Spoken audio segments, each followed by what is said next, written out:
हमारे पूज्य गुरुदेव कहते थे, गुलाब के पौध के पास या बीज के पास, बीज का अर्थ है अंकुरोत्पादनी संपन्न विशिष्ट पदार्थ पारिभाषिक।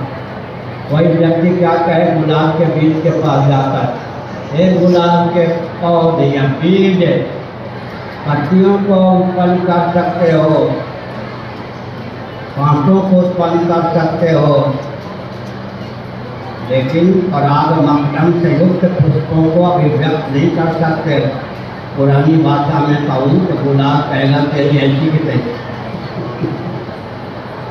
अरे गुलाब का बीज है, यहाँ कांटों को उत्पन्न कर सकता है, डंठल को उत्पन्न कर सकता है, पत्तियों को उत्पन्न कर सकता है, वहाँ उसमें ऐसी शक्ति है कि दिव्य पराग मकरम से युक्त पुष्पों को भी व्यक्त कर सकता है।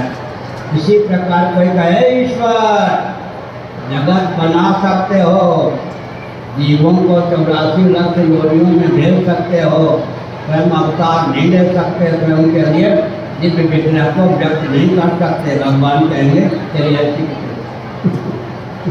जब मैं जगत बना सकता हूँ, जीवों को 84 लाख योनियों में भेज सकता हूँ, तो निरीक्षा निर्मित माया गुण गोपाल, माया मायुक गुण और इंद्रियों के अतिक्रांत जो भगवान हैं, प्रकृति पाल प्रभुवासी, ऐसे भगवान सगुण साकार श्री रामकृष्ण रूपों में व्यक्त होते हैं। इसलिए हमारे कुछ गुरुदेव कहते थे, सर्वम खलम ब्रह्म, हमारे यहाँ पृथ्वी भी ब्रह्म की अभिव्यक्ति होने के कारण ब्रह्म है, जल भी ब्रह्म है, अग्नि भी ब्रह्म है, वायु भी ब्रह्म है, आकाश भी ब्रह्म है, जितने स्थावर जंगम प्राणी हैं सब ब्रह्म हैं, और रामकृष्णाथ भी ब्रह्म हैं।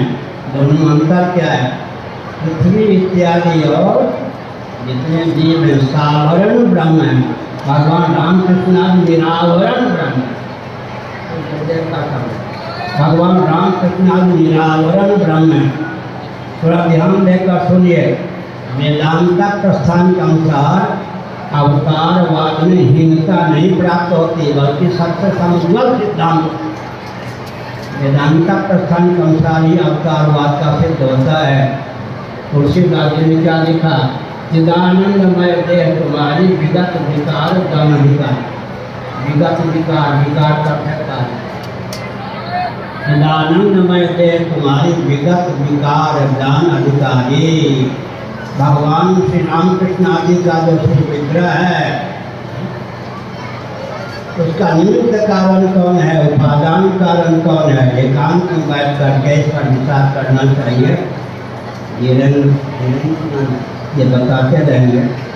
सुनिए, वेदांत प्रस्थान के अनुसार ये मत समझिए कि सगुणोपाश्रम सिद्धता होगी, सबसे उत्कृष्ट भगवान का स्वरूप अवतार का स्वरूप वेदांत प्रस्थान के अनुसार ही सिद्ध होता है। भगवान का जो श्री विग्रह है, रामकृष्णादि का श्री विग्रह है, उसका उपादान कारण वेदांत वेद सच्चिदानंद तत्व है। चिदानंदमय देह तुम्हारी, व्याकरण के अनुसार मय प्रत्यय का प्रयोग विकारार्थक होता है, चातुर्यार्थक होता है, मात्रार्थक होता है। चिदानंदमय देह तुम्हारी विगत विकार, जानते कौन है, ज्ञान अधिकारी। भगवान रामकृष्ण आदि का श्री विग्रह है, सच्चिदानंद का यही उपादान कारण है। निमित्त कारण कौन है, विशुद्ध सत्वात्मिका विद्या। एक विचित्र बात तुलसीदास जी ने लिखी, प्रभु प्रेरित सही व्यापक विद्या।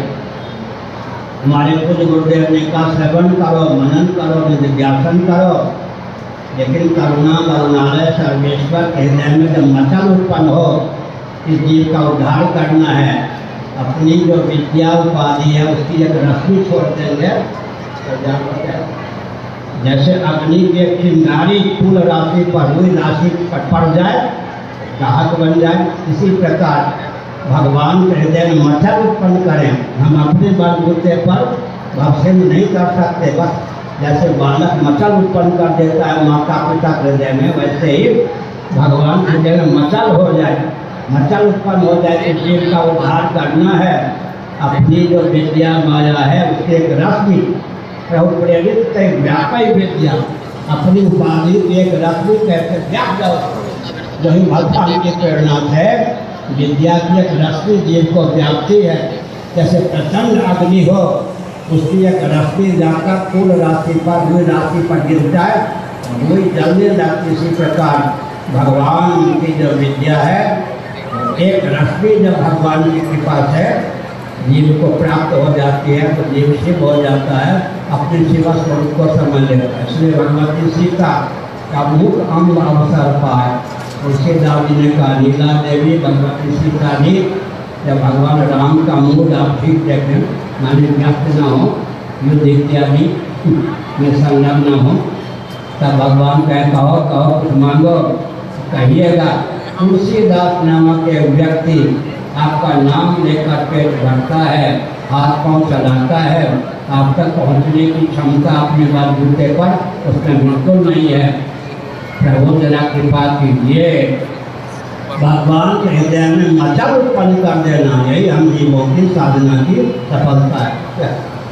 कल्याण तो भगवान की कृपा से ही होना है। इसलिए हमने संकेत किया, चलते फिरते उठते बैठते भगवान नाम क्या होता है। वैसे बात से भगवान नाम का संकीर्तन करने पर भक्ति में था पाने की योग्यता हो जाती है। मध्यमा बात से जप करने पर भक्ति के पाप जाने की क्षमता आ जाती है। पसंदी बात से जप करने पर भक्ति सूख जाता है। परा बात से जप करने पर भक्ति आनंद सिंधु के रूप में संबंधित हो जाता है। इस प्रकार सिंधु को आनंद सिंधु के रूप में सम्मिलित करने के लिए सत्संग है। अब मैं संकेत करता हूँ, ध्यान देकर सुनिए। क्या भारत है,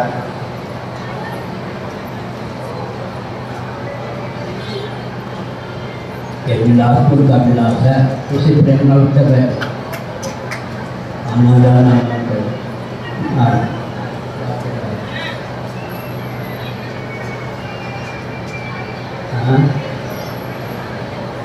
चिदानंदमय देव तुम्हारी विगत विकार जानकारी। भगवान का श्री विग्रह क्या है, एक विचित्र बात। ध्यान प्रकाश सुन रहे, हमारे पूज्य गुरुदेव पढ़ा रहे थे आनंद गिरी जी का सहित। आनंद गिरी जी ने क्या लिखा, ध्यान प्रकाश सुन रहे। फल कल्प है, कहीं से गंध की अभिव्यक्ति होती है तो समझना चाहिए कि पृथ्वी अवस्था किसका गुण है। रस की अभिव्यक्ति होती है तो गमस्थान जलावत है। प्रकाश दाह या रूप की अभिव्यक्ति होती है तो अग्नियावत है। स्पर्श की अभिव्यक्ति होती है तो वायु अवश्य है। शब्द की अभिव्यक्ति होती है तो आकाश अवश्य। आकाश और आकाश के अंदर जो शब्द है कार्य में भी व्यापक होता है। और सुनो, वृक्ष इत्यादि को लकड़ी आदि को काटेंगे तो कट कट ये पार्थिव शब्द है।